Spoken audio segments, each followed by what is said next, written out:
You all know corn ethanol is not the answer. But guess what? You know what the biggest thing about corn ethanol is? It can convince the public that if they engage, invest, and move in that direction, this is doable. But corn ethanol will get you on that spectrum about 5% of the way, maybe a little more. And you can do it now over the next 5 years and get an immediate bang for the buck. But the thing I think most people, I may be dead wrong about this, but I think the thing that most people don't calculate is the incalculable, that which you're not able to calculate. And that is the effect on the thinking of the American people. That's why this bill that Harkins and I have, and Obama signed on to it, saying every new car sold in America has to be a flex fuel car. We don't think that's the answer. That every gas station every company owns 400 or more gas stations have to have 10% of their pumps pumping 85 by 2009. That's not the answer. That every automobile has to get 1 mile more per gallon every year, foreign and domestic. It's not the answer, but guess what? Combined, they provide America with somewhere between 2 and 5% more flexibility than we have now. So when you go, Chavez wakes up tomorrow morning and says we're cutting off oil in the United States, we're not gone. You all, I know you know because you know the energy thing as well as I do, maybe better. But, you know, all you got to do is move to a European standard of my average mileage. We don't have to import a single solitary drop of oil from Saudi Arabia. I know you know it's fungible. It doesn't really matter. It's an illustrative point. So you can do these things while at the same time. See, I think that's what gets the public to buy into when I come back to them and say, we need a multi-billion-dollar investment in renewables. And here's why I want to invest it. I want to invest it here, here, and here. Why are we not doing that? $100 million in joint ventures. But that is 1/3 of what it is in terms of your dependence on foreign oil.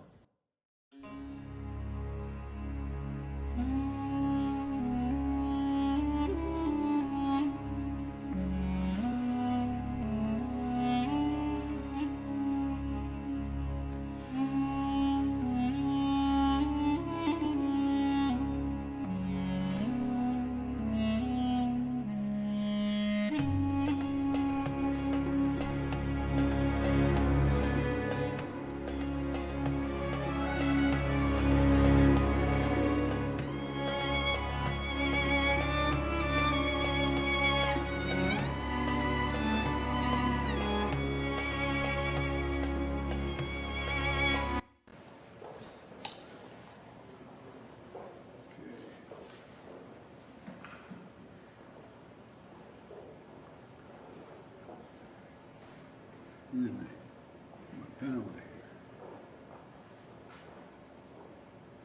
here. This first executive order is a memorandum for the Secretary of Housing and Urban Development to redress our nation's and the federal government's history of discriminatory housing practices and policies.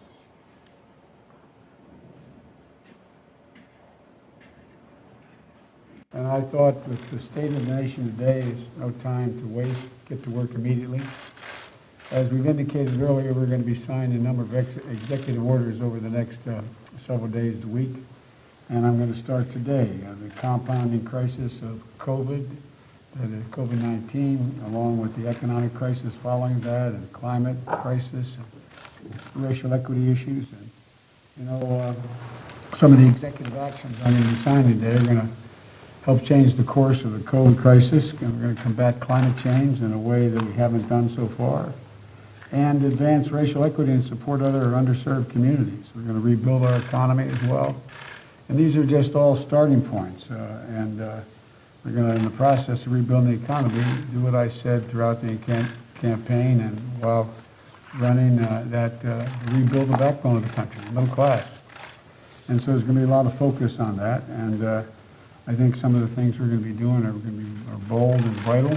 And there's no time to start like today. So what I'm going to be doing, I'm proud of today's executive actions. I'm going to start by keeping the promises I made to the American people. Long way to go. These are just executive actions. They are important, but we're going to need legislation for a lot of other things we're going to do. And the first order I'm going to be signing here relates to COVID, and it's requiring, as I said all along, where I have authority, mandating masks be worn, social distancing be kept on federal property, on interstate commerce, etc. This is the first one I'm signing.